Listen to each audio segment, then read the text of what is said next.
have a jar that had, well, I used to have a jar that had, I don't know how much money in quarters, just quarters and quarters and quarters that a very wonderful woman gave to me after a small group meeting that I used to go to, that used to be run by the college, or the college group from South Palm Community Church.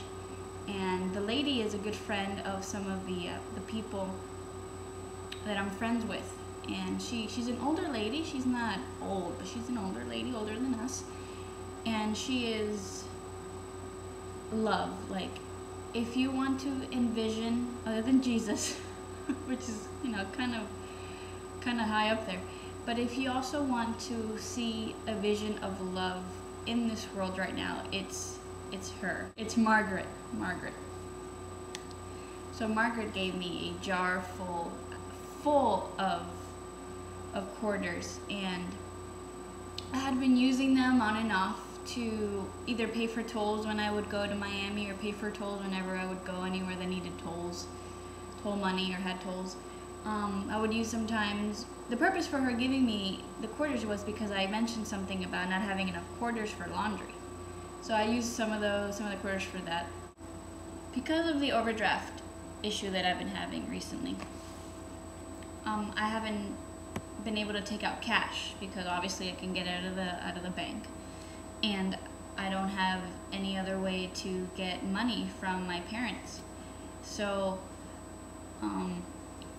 I figured out a way to do it, but for the time being, before I could receive it, I had no cash to put gas in my car. And the jar that I had exactly $10 left in it. And actually it didn't. It had maybe like $8, and I had to scrounge up the other $2, which I had some quarters in my purse. And I had other change laying around, and I needed 15 cents to make $10. And I'm looking, and I'm like, well, I guess I won't put $10. And I opened a drawer, and there was exactly 15 cents in the drawer. And I told my mom, and she's like, there's a saying in Spanish that goes, Dios aprieta pero no ahorca, which translated, it sounds really bad. It's just saying pretty much that God tightens but doesn't strangle, which sounds horrible. But what she's saying is, God will get you your needs. Everything else should be oblivious to you. And that was very humbling. Scrounging for quarters to pay for gas for just a couple miles, just to go to Plato's Closet, which ended up not working at all whatsoever. They didn't receive any of my stuff. So my trip over there didn't work out. I wasted my gas. But it humbled me so much to pay the guy in the gas station with quarters and ask CVS to change 20 dimes for $2. And it's just a very humbling experience, this whole thing, and trying still to find a roommate, and trying to figure out what I'm going to do with furniture. And I don't have room. If I were to have my own place, I wouldn't have room for furniture. Even if I had my own place, I'd probably have a room, not a house or an apartment. But it's a little overwhelming. It's really overwhelming. I don't know what to do. I'm holding off a little bit to see what God has in store, but I am going to be painting these walls soon, because I don't want it to end up last minute. But it's just very overwhelming.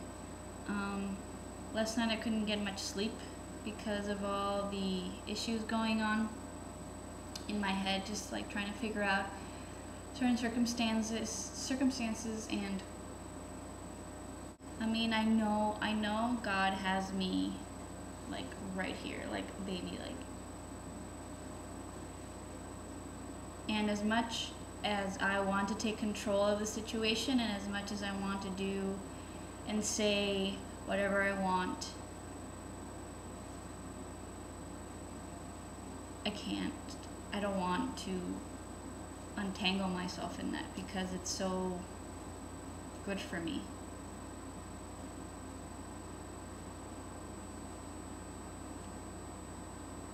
I'm really scared because I don't know where it is I'm going to live in less than a month.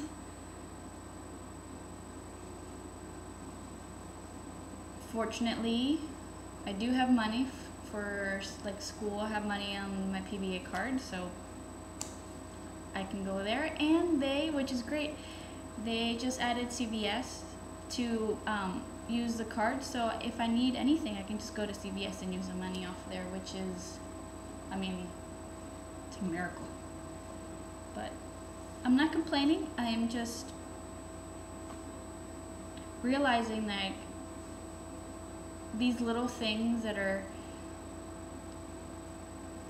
pushing me to stress out and pushing me to get anxious again and pushing me to freak out and say, God, what's going on? Basically question everything, which is stupid because these are not problems. These are just life issues. These are just life. This is what happens.